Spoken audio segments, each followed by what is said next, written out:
Okie dokie. So got the coil springs off. That's kind of hard to do because it has to be unsprung all the way, and then you undo the bolts, and then you got to bring the axle back up, just as I did. So now that that's out of the way, I think the next thing what I'm going to do is try to lighten this axle up a little bit. So I'm going to start pulling off the hubs on both sides, take the axle shafts off, take the knuckles off, get it pretty much ready to pull the third and cut off all this other garbage. So I believe I'll disconnect the ram probably now too, which is going to make a mess, but it is what it is. So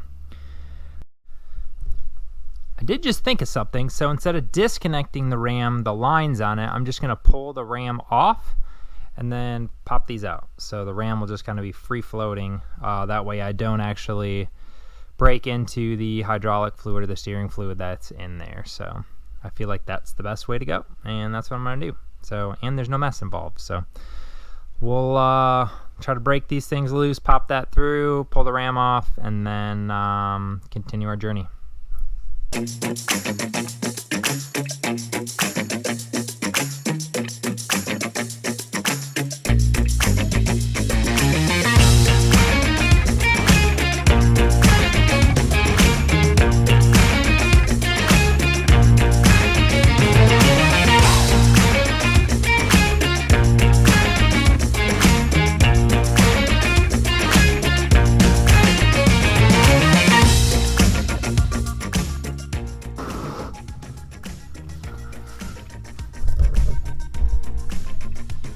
Look at that chocolatey goodness. Woo-wee.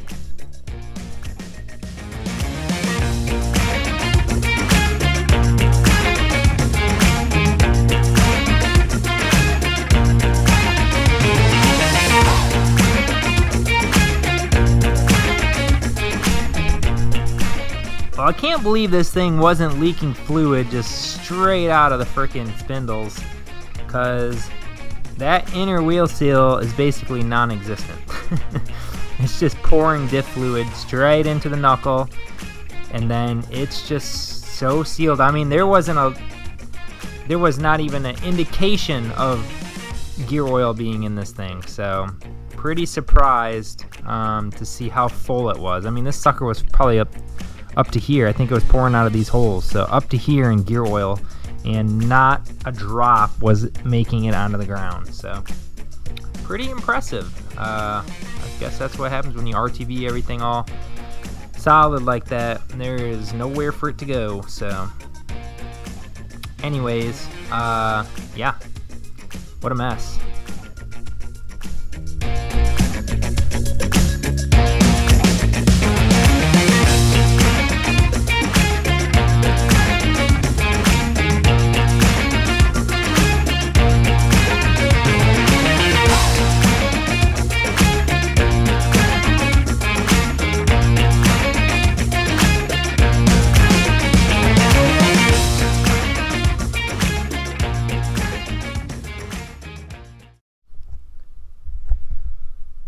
Alright guys, so new day out here, just getting back started.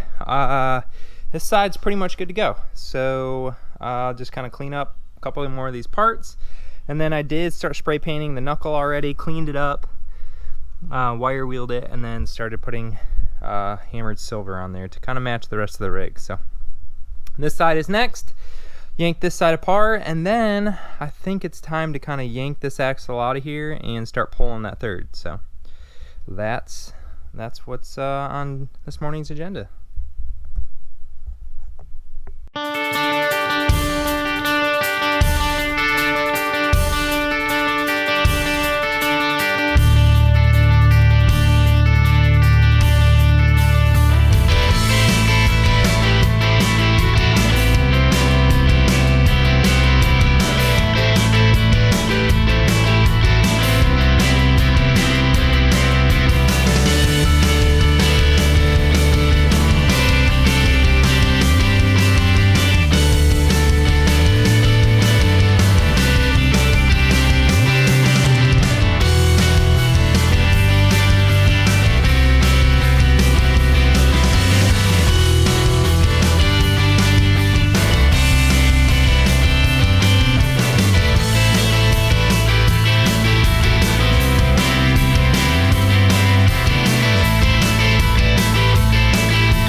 I'm so glad I'm not the only one that does this. I do this on every build. I weld on, you know, this, put the bolt in, weld out everything up, and then realize you can't get the bolt out. So we'll chop this one out of there and continue our day.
Well guys, the GoPro froze again. Not real sure about these GoPro cameras, but they are often freezing and they don't like the warm temperatures. So anyways, I pulled the third out. Honestly, it's better shape than I was anticipating. The noise coming out of this thing was horrendous.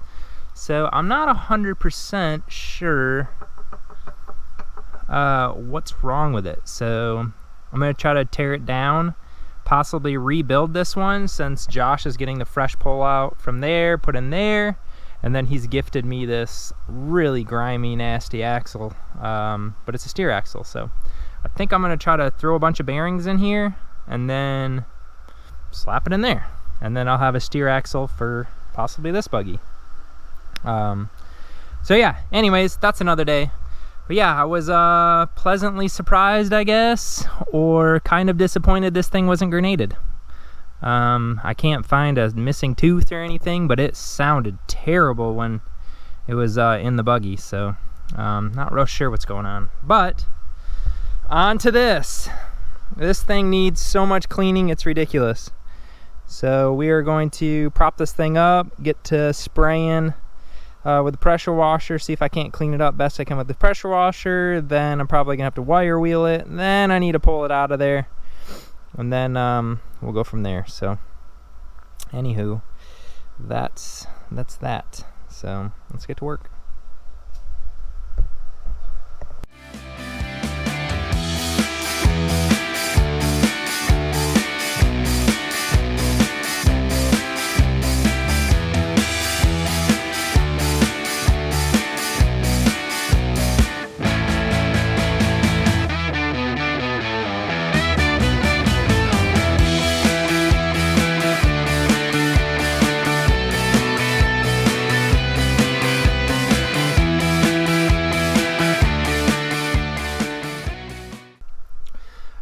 Alrighty guys, so pressure washed it best I could. My pressure washer's nothing impressive, so it kind of leaves a little bit of this really caked on stuff, really old stuff, but it blew a lot of the paint chips off and gave me some pretty good idea of what I need to wire wheel and clean up before painting. So I'm not 100% sure, but I think I'm going to paint this on here after I remove all the bolts that mount it. I think I'm going to paint it on here and then drag it over there already painted. Not 100%, but I think that's the route I want to take. So I think I'm gonna work on this next. It's just really hot out here, so what I need to do is punch out the inner axle seal, that axle seal on this side and this axle seal on this side. Punch those out. This needs to be flipped over and mohawked, so we will cut the bottom housing out of there.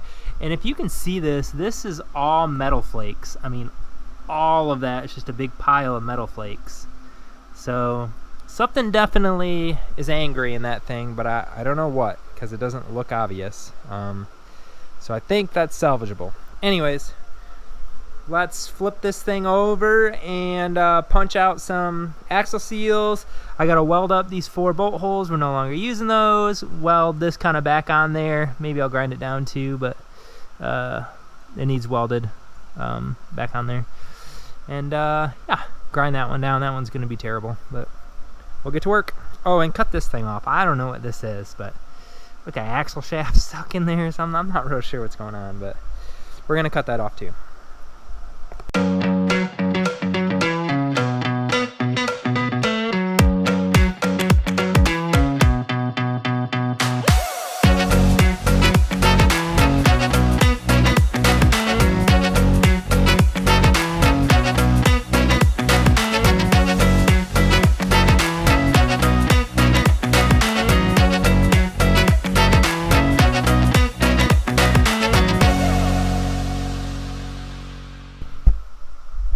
Alright guys, so I just put a tape line on there and then sprayed it so I can see kind of a straight line all the way around to cut this off. So if you cut it just flat on this thing, it actually needs to be spaced up, the Mohawk kit, because I've done this before and Josh did it on the rear, but if you cut it all the way down to the base, it actually hits the bowl gear when you put the Mohawk kit. So if you space it up about 1 inch, it's good to go. So we're gonna cut this original piece all the way off of there, and then we'll stick the new top plate right on it, and it will be Mohawked. So we will do that right meow.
Alrighty, there it is.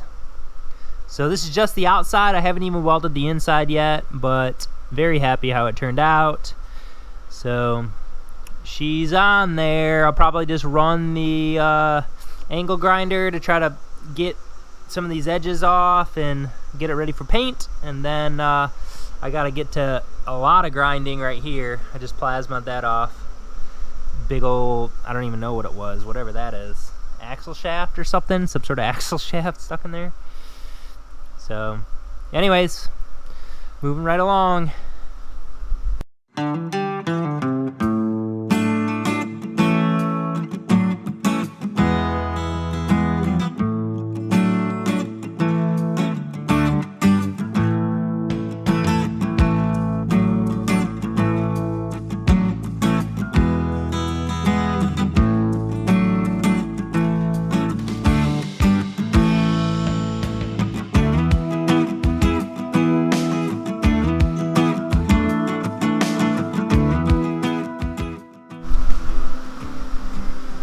Okay guys, so this is a stock, wow, this one's really been grooved like a lot. That's crazy.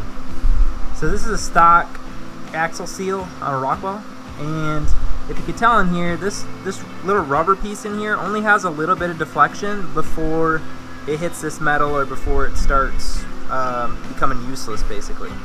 So Kryptonite Customs sells these, and these are like, you know, they call it just a wobble seal because this axle can move up and down and it'll still seal on all the surfaces, or that surface of the axle. So These, if your Rockwells are leaking, you have to go to these. You can put stock ones in all day long. It's just not gonna work very long. So I always put these wobble seals in.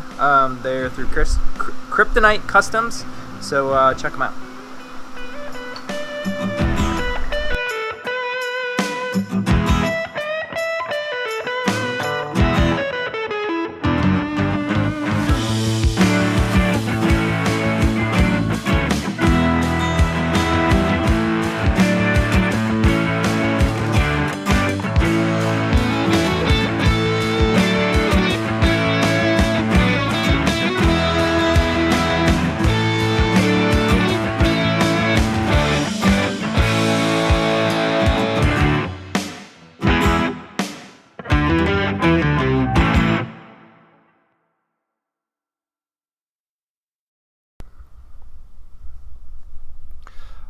Alrighty guys, it is a new day, very early in the morning. I think it's about 5:30. I need to tear this chunk apart. So this is the new one, painted it last night, needed it to dry so that way I could start reassembly today at some point. So this has open spider gears or open carrier right now, so we need to weld this sucker, the spider gears. And I actually already have a welded set somewhere around here. So I'm going to pop those in there, except for I'm going to weld it even more solid than what it is. So we'll pop it in there, and then this thing will be locked in the front, and we're good to go for reassembly. So I'm trying to knock out this whole thing today, and that way I can start working on that. So let's get to work.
any safety wire, but I got a piece of welding wire out, and pretty happy with that. I mean, yeah, it's not necessarily correct, but it is pulling tight, pulling tight, pulling tight. So I think that's better than nothing. I'll do the same thing over here.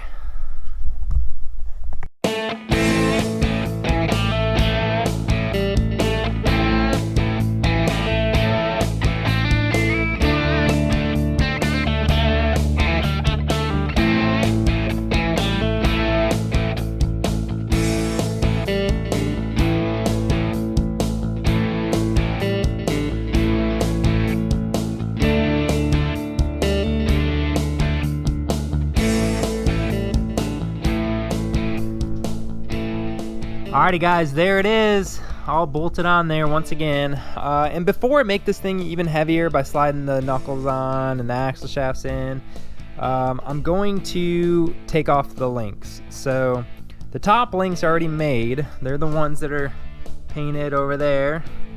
But the bottom ones I need to make. So before I go any farther and making this heavier, let's slide this thing pretty much into place, get these links replaced. I'll probably actually hook up the links.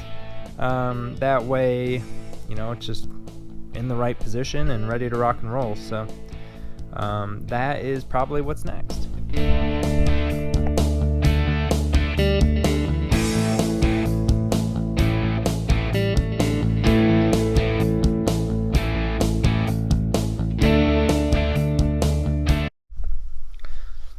Alrighty.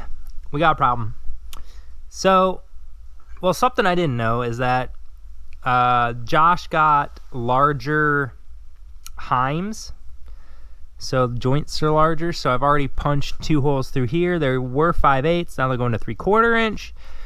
Well, I have to drill these ones up too. And I can't get a drill bit or this reamer in there because I can't get the drill straight enough to get that hole through there. So I was looking around the shop for maybe some additional metal for this thing, and I kind of looked up. Well, that just might work. So take the jack handle out. Also still not long enough. I found some 1/2-inch steel rod. There we go. There's our new extendo drill bit, or in this case a reamer. So that's what's got to happen. Got to innovate, overcome.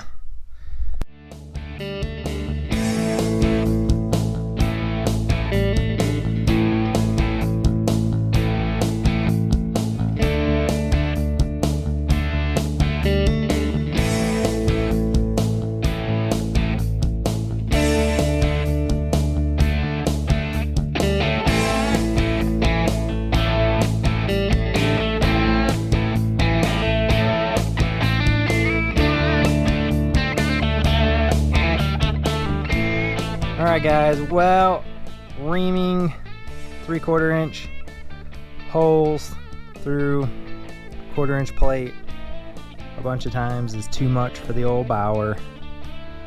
So I've had pretty good luck with these tools. I haven't used the drill very much, but it's going to go back for a replacement because I have a warranty. So just go drop it off, get a new one, and away we go.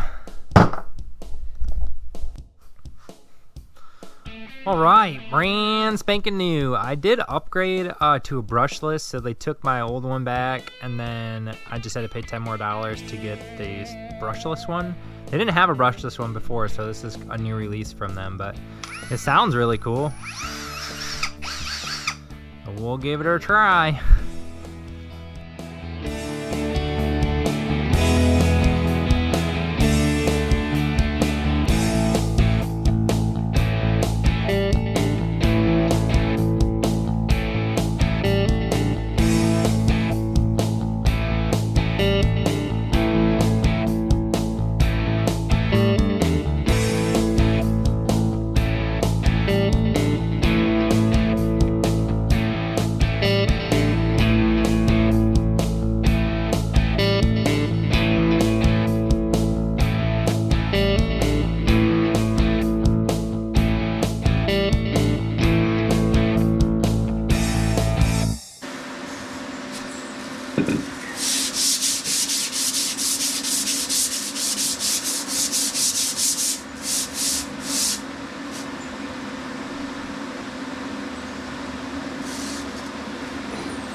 Okay guys, getting close now. Tighten up all the bolts, right? Tighten up the steering ram, bolted up the steering ram, tighten up the drive shaft, mounted the limit straps. I don't know why they're twisted, but they were twisted when it came in, so I'm just gonna leave it twisted. And Josh can straighten them up or whatever. But additionally, the last thing I have to do is the brake caliper. So it's got a weird brake caliper mounting system for the pinion brake. So I need to pull off the remaining parts from the old chunk, pull off this, bolt everything in, and then mount that caliper. So that's going to be the last thing before I would say it's pretty much done. Alrighty guys, we have finished. We got brake lines hooked up. We have the vent tube on. The only thing I haven't tightened up is the actual jam nuts on the Heims, but that is it. So as of now, all the wiring, all the fab work is done. We got Colton working hard, removing one last ground that we're not using anymore. But she is finished. So that is going to conclude this video. Guys, if you're liking this, like, subscribe, do all that good stuff, and we will catch you on the next one. Thanks.